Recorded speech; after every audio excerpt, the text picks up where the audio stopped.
We are here today with my friend Jillian Rose. Oh, Thank you. I feel like I feel like I should have my pinky out when I say your full name. A true given Christian name. 1, 2, 3, 4.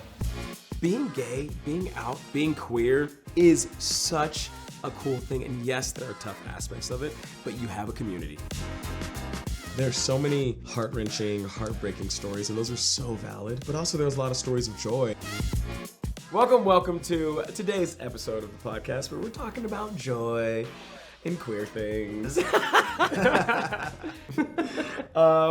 Jill, tell us a little bit about yourself. So how would people recognize you? Right now, people are seeing you like, oh my gosh, where do I know her from?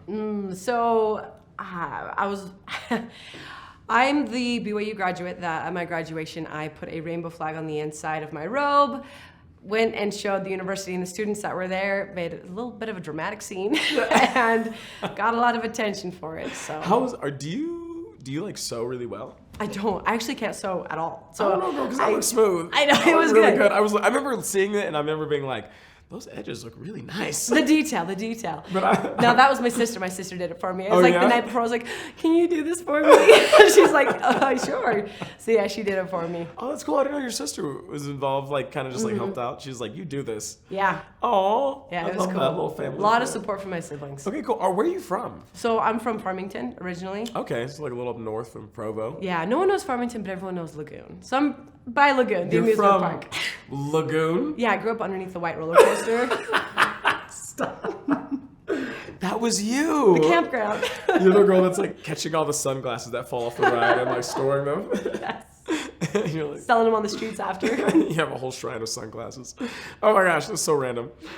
Cool, so thank you so much for coming. And I was telling you this, I know you've been doing a ton of interviews about the BYU thing, and I love the story, and I'm like, you're obviously bold and brave, but what people, and I hope people do know this actually, is you are very like witty, you're very fun, you're very funny, and I was excited to have you in your brain here today. I was like, tell us about, so far as like this whole vibe, right? What we're going for is like, and I know we talked a little bit about this, but it's the concept of life, like we have these hard moments and we have these things to overcome, but like, especially when it comes to being queer, it's like, there's like joy to be found in it. Yeah. Right? How do you identify sexuality-wise, if you don't mind me asking? So I'm a cisgender woman that is bisexual. Okay, come on. But it's like a scale, you know? Like some people are in the 40%. I would say I'm like an 80% girl attraction. And there's like a 20% male. Okay, so like 80% girls, 20% men? Yeah. Ooh, I do feel like, oh my gosh, don't cancel me for this. I do feel like my attraction is like 95% men, 5% women. Okay. Every now and then. So there's like a golden egg somewhere. Every now and then a Latina will walk by into my Oh my life, gosh. and I'll be like, oh. I'm a sucker for Latinas too. Girl, listen, I get it. I met you know what I'm talking. I met this girl at a party the other day, and legit my breath caught, and I was like, you shouldn't have this power over me. I was like, oh gosh. I was like, you're breathtaking. I forgot how to, I was like, what do I do? Do I like compliment you? I don't know. It was the really Latina fun. magic. I know. I was like, it transcends all sexuality. Oh man, let's pocket that. We're doing that movie. We're going to work on that. Okay. So I want to get to know you a little bit before we start jumping into what is queer joy mean to you? What does it sound like? Any experiences you might have? And I have this little, I told you this before we started. This is actually something I do a lot on dates. Okay. So it's like a first date right now. I just think it's a fun way to get to know you. And I have this list of 50 questions. Okay. Numbered 1 through 50. We're not going through them. I was like, that's a lot. Just get ready. Buckle up. The ready. date is just an interrogation. Speed dating. Where were you May 5th, 1997? I'm asking you insurrection questions. Be like, January 6th, what were you doing? I was like, I don't even know what I did yesterday, so good luck. I know that's right. Okay, so what I want you to do is I want you to guess a number between 1 and 50, and then we're just going to ask you the question that it falls on. Some are really chill, some are a little deeper. I don't know which one we're going to get, and then you're going to do the same for me. I like this. Okay, so choose a number between 1 and 50. 47. She went to 47. That's right. Okay, oh gosh. If you could go back to any age or time of your life, what age or time would it be? Ooh. Came in swinging. I really liked... Ooh, that's a really good one. And you can take your time, no rush. I really liked 19. Actually, 17 and 19 were both my Really? favorites. Why? Yeah.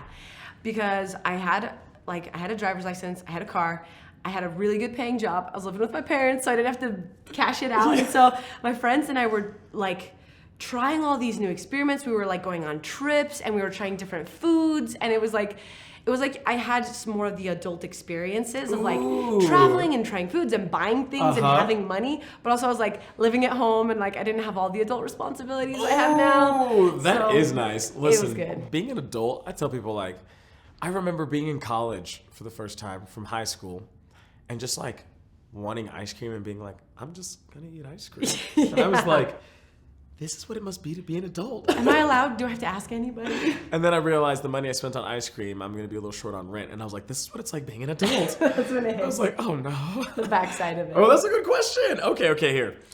I'm going to choose 23. Behind door 23, we have, what does vulnerability mean to you? Oh my word. What has the ability to make you vulnerable? I didn't think we were going to go that deep so fast.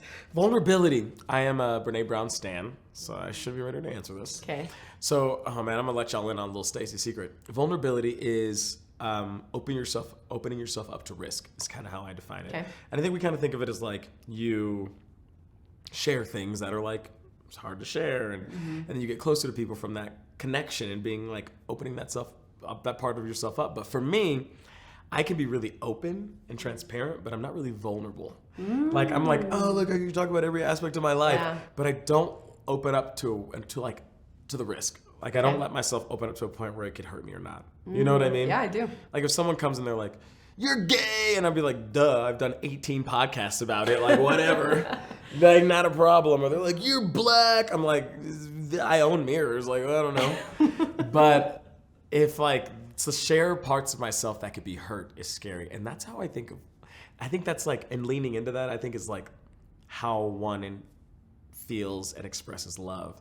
It's like opening yourself up to the risk of heartbreak and heartache or intense connection. And like, you know what I mean? Yeah. Man, we're going deep on this. Beautiful. I was like, this is gonna be a little softball game. We're gonna have like a little fun. And we're dipping deep. Yes, let's do one more for each, okay? All right. Okay, number 1 and 50. Between 1 and 50. Let's do 28. Ooh, I don't know. I'm so excited about that. What is something you've never done that you've always wanted to do? Ooh, there's a lot. I feel like you're pretty adventurous. I know, there's a lot. I want to see the Aurora Borealis. I want to do sled dog racing. I feel like you would be so good at that. I know. I feel like I would connect. We would know each other. Are you a dog person? I am. I own 2. What kind of dog? I have a Shetland sheepdog, so a little Sheltie, and then I have a border collie. Oh, those are high energy dogs. I love herding dogs. They're smart. I was gonna say you would love. Oh my gosh. Okay, keep going. So I want to own an ice cream truck, and not sell ice cream. I just want to drive it around and eat ice cream. But I want to own an ice cream truck. Not even like give it away. No, Just like, that's something I've always wanted to do. I was Have all oh, the children run behind me. Like, oh, this isn't for you. You only go at top speed of 15 miles per hour. yeah, they're like, please stop. Like, You gotta like. this is delicious. They always have ice cream trucks. Always have. It's either the music that's like, you're gonna get kidnapped. It's like creepy, like eerie music, or it's like this could be something I could get to in the club. It's like drop a bass on it, ding ding ding ding ding ding ding ding ding. I always feel like it. You know what I mean? I always feel like It is. It's like eerie, but then it's also nostalgic at the same like time. it's either one or the other. I'm like one of them. It's like oh, I just love the image of you driving down streets, hoarded with ice cream, being like, this isn't for you, children. Get out of here on the highway going 10 miles an hour. Okay. Last one for me. That's fun. Let's do 5. Who do you think had the largest influence on the person you are today? These should be like finisher questions. I don't know why we're asking this question at the top. Who's the person that had the largest influence on... Wait, what's the question again? Yeah, who has the largest influence on the person you are today? Dang. Who had the largest influence on me as the person I am today? I would have to say...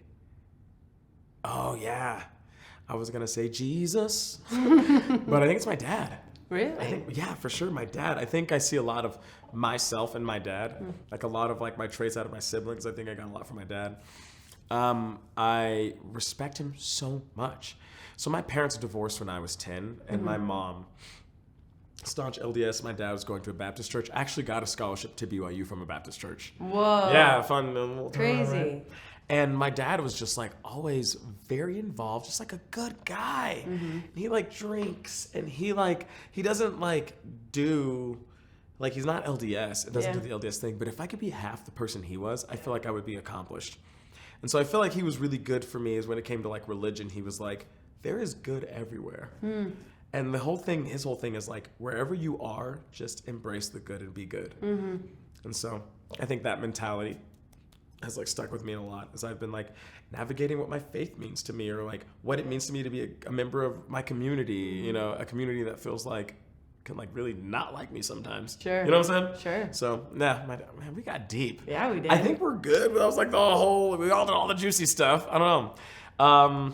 Dang, I was like. I want to ask like more questions about that. Oh, Back Brian, then. feel free, go for it. So what like trait do you feel like you have from him, and what trait do you wish you had from him? Ooh. So I feel like some of the traits I have from him, I think of, he's like pretty charismatic. He's like the guy that's like leaving church on Sunday. We're never gonna make it to the car. I'd always bring a book because I'd be like, after church, I read. Yeah. He like chills and chats, and now that's me. Yeah. I'm the guy that's like, hey, like I go to the gym and like 50% of my time is working out, 50% is connecting. Like sitting I love behind that. the desk, like chatting with people. Yeah. I like that about him. He's a really hard worker. My mindset with it when it comes to like discipline and work too. So I coach teen conditioning camps. I like working with youths and I work with adults with fitness. Cool. And I'm very like stern. He's like work hard, play harder. So I'm pretty stern and firm, but I'm also like chaotic. Cool. And like wild. I'm like, we're gonna play a game. I love that. After you give me 10 push-ups, drop down. I throw out push-ups like Oprah does, like gifts on her show. I'm like, you get some push-ups. You get some push-ups. Give me push-ups. Anyways, yeah, so that's kind of like, those are some traits I feel like I got from my dad. And I really like his energy and how he like goes about life. I think he just has like a really chill persona. Cool. You know? Yeah. So like, how long so you've been out for how long? I mean, it kind of gauges because I came out to my family like 2 years ago, just in my inner Okay. circle. And then once... It really does. Yeah, Like, it it's like, it what does that happens even mean, in right? stages, right? So like out to my circle, my immediate people, my friends and close family. And then after I was in a relationship, and so it wasn't until after I graduated BYU that I officially came out. Gotcha.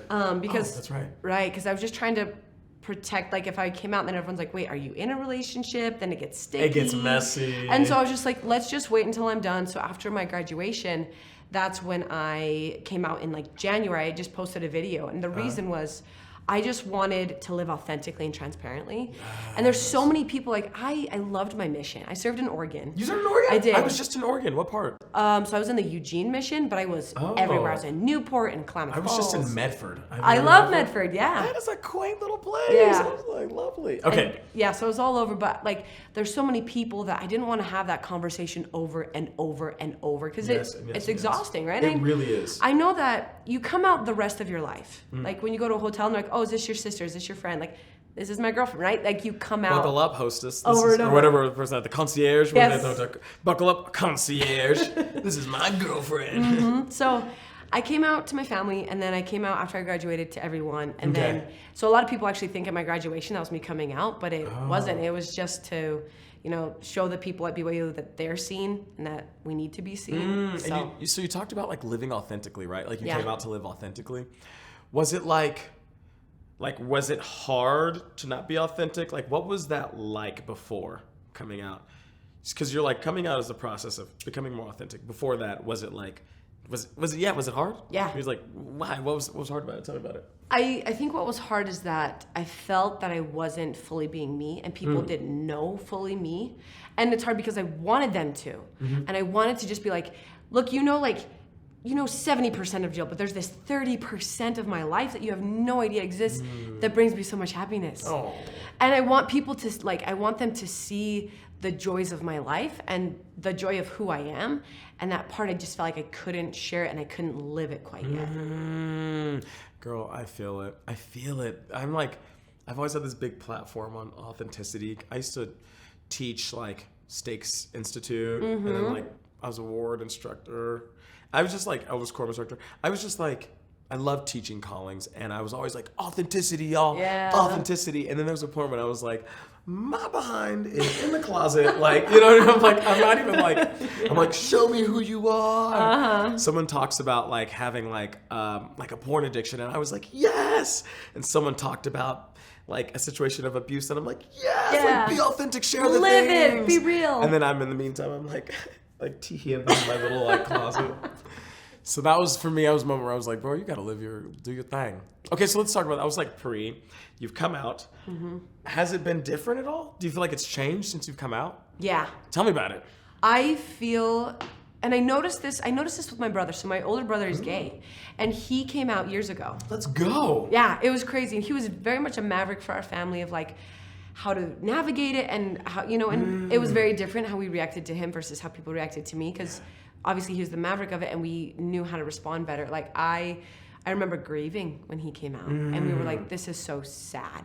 But then Our family's changing. yeah, What and then does when that I came out, mean? my family was like, this is exciting, you know, and like I really respect what he went through because he did navigate things different than I had to. Yes, shout out to the ones who've paved the way for us. Yeah. I feel like anytime I meet someone queer who came out before me at all, I'm like, you literally made it easier for me. Yeah. You literally were the first ones to start creating that rough trail. Yeah. And like now I come out and it's like everyone's so supportive. And like, you know what I mean? They're haters, but whatever.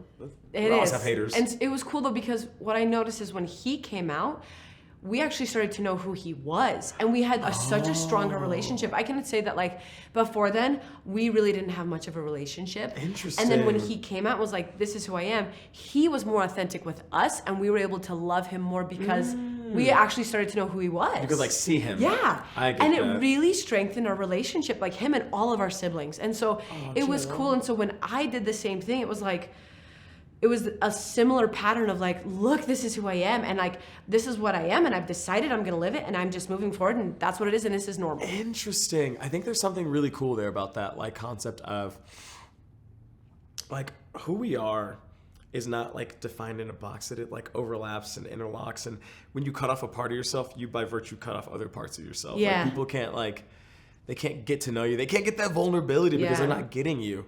That connection isn't happening. Do you feel like you've grown closer to people since coming out? Like people Yes. you've already known, like they could see you more. Yeah, I feel like I'm way more authentic, and that like they can know this part of me. Because you know, Brene Brown talks also. Shout out to my girl. Hashtag repost. But she talks about you can't just numb the negative emotions and have the positive. Yeah. When you numb emotions, you numb emotions. And so when you hide parts of you, it's not like I'm just hiding this gay part and then here's the rest of Jill. It's like, no, I'm cutting off a lot of who I am. Ooh. I was just talking to a friend about that, where it's like, when I came out and started allowing myself to feel, like I felt everything more. Yes. Like I felt everything more. I felt good.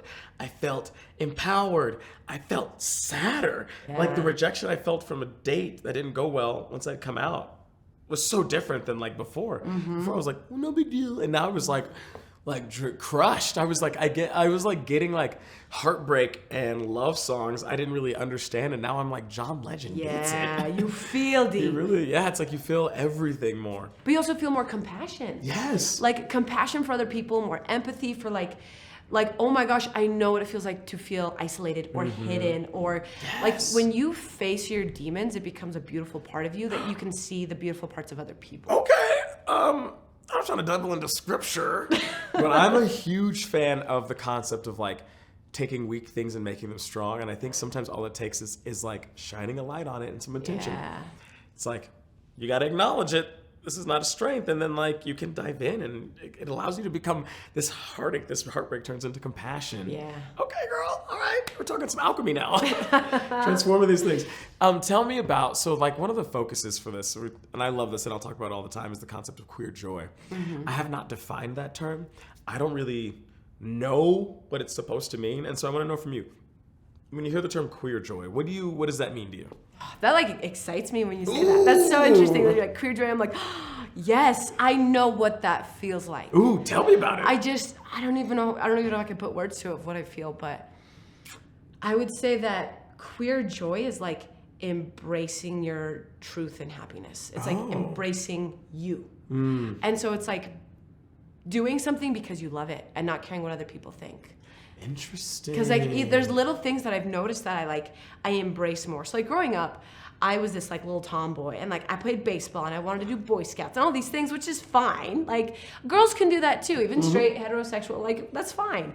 But when I came out as gay, and I was like, I own a truck, and I like to build things, and I do woodwork. I'm like, it's because I'm gay, and like some people hate the stereotypes, but like I love it. I love stepping into it, and I'm like, I love that I can identify, and like, oh, that feels so good, like that I can identify that way and be like, heck yeah, that's who I am. Heck yeah, that's what I love. Like, I love that. You step into it and just, instead of seeing it a different way, it's like, no, I love that I am like that and that I feel those things. Ooh. I love that I'm so attracted to females and like what the like soft skin, like these things that I'm like, interesting. I love that I love it, because people are like, when they come out, they're like, I can't change this, right? They're like, I couldn't change this even if I wanted to. I'm like, I wouldn't if I could.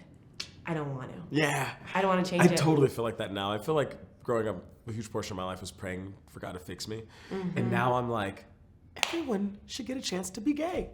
I'm like, You love it. Try it out. It's just great. It's so funny hearing you talk too about like what you love about women. And I'm like, I am very different than that. I'm Totally. like, give me like your hairy, your brawny, your like rougher skin. The masculine. I held a guy's hand. Okay, this is weird, but my hands are so rough. They're Wow. so They're rough. I've gone from lifting. I've gone from lifting where I used to get calluses, and now it's like my whole hand. Yeah. And I used to be so embarrassed about holding girls' hands when I was dating women, because I'm like, sorry, you got to hold these like rock hands, and men love it. Men grab my hand and they're like, masculinity. I'm like, I should be holding a rock. I love it. But I love that. I love hearing you like talk about what you love about your identity, and I think that's a power, is when you embrace your identity. You like, it's like your powers combined to create this like symphony and this like, it's just, I love it. I love it. But what's beautiful is that you love something and find beauty in something that I don't, and I do in something that you don't, right? And so like, what is beauty? It's subjective. Yeah. And it's so cool to be okay with that I don't have to find beauty in what everybody else finds. Yes. And then it's like, okay, you can like that, but I don't. I love this, right? And it's super cool. And it's okay. Okay, a question for you. So we kind of talked about what queer joy means to you. Is there a moment, an experience, a time you could think in your life where you're like, I experienced queer joy? Like a specific moment. I think I feel the most queer joy when I have been around other people that also hold space for me, and that I can talk about it, and they're like, that is so cool. Like other lesbian couples that we go out to dinner with, or like talking with my brother who is gay. Like I talked to him on the phone, I was like, oh my gosh, how are you and your boyfriend doing? Are you guys like, are you looking to get married? And then like he talks to me, he's like, so what about you guys? Have you thought about having kids? And like those moments where it's like beautiful that they're excited for what I love, even though it's not what they love, or it's something different. It's like that I can talk about and be excited about something that I love. Oh, I love that. That's like the holding space, the concept of like, it really does go in line with allowing you to be yourself. And I don't have to feel that with queer people. Like heterosexual people can feel that, straight people. But when they ask and they care, then I'm like, oh, I am excited about this. I am excited about my future, because it has shifted. Like I'm still who I am, but now I'm more seen and I'm more authentic. Man, so my dad is like, who I love to death. He's Southern Black, very like different culture and community. When I came out to him, he was like really cool about it, but really didn't know what to do. He's like, yo, like, I guess we don't talk about it. And I was like, no, sir, we're gonna talk a lot. But one of the moments where I experienced queer joy, and it reminds me kind of along your definition, was when me and my dad were sharing dating experiences. Ooh. My dad's single, and he's telling me about this embarrassing date he went on, and like this embarrassing thing happened, and then I shared a date I'd been on with a guy where something embarrassing happened, and it wasn't like this is a gay story. It was like it was cool to just have this moment where I could connect with my dad with dating experiences, and I felt this like joy of like, I can completely be myself. Like I can just like he's not like, that's a boy. He was just like, we're laughing at embarrassing things happening. I love it. I love it so much. Okay, we're not going to take up too much more time, but I do want to know from you, is there anything like we have teen listeners and people with families. Is there any mantra, anything that you want to leave on? Like, is there something that's important to you that you're like, I would like to share this aspect? Something I think is important is that, you know, we talk about the joy and we talk about the pain, and that there's so many extremes in our emotions. I think the biggest message I want for like people who are listening is that it's important to make your mess your message. Okay. Is that what you experience? It's never easy. It's never clean. It's never nice and smooth. Like, it never is. And it's different for everybody, whether it's family or friends or work or partners or whatever it is. It's messy, but let that mess be your message to help other people and to feel. Like, let yourself feel it so that you can help and impact other people. Because that's when you start experiencing true joy in life, is that joy does not necessarily mean happiness. Right? Joy is the ups and the downs, and it's life. It's experiencing it and embracing all of it. That is beautiful, and I am on board. Just the concept of, I'm a very big believer in like true like happiness, true joy is not, it's not one or the other. It's not happiness without pain. Or, you know, it's not like the struggle without, it's like this, it's a combination of both. And that's like a very like, that's like a religious scriptural approach I have from it. It's like this like mixture of the good and the bad, the hard and the fun and the combination of it.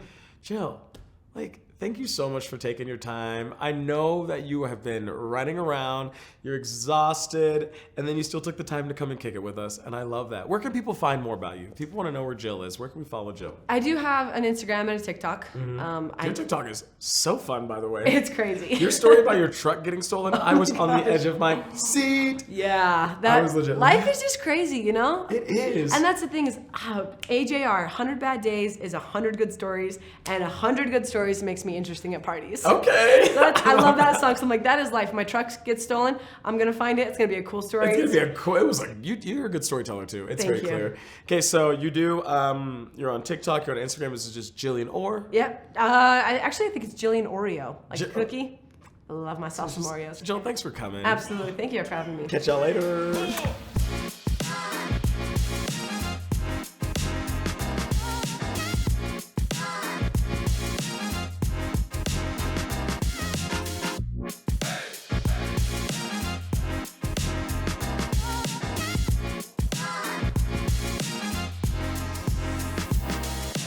I don't know how to end this thing.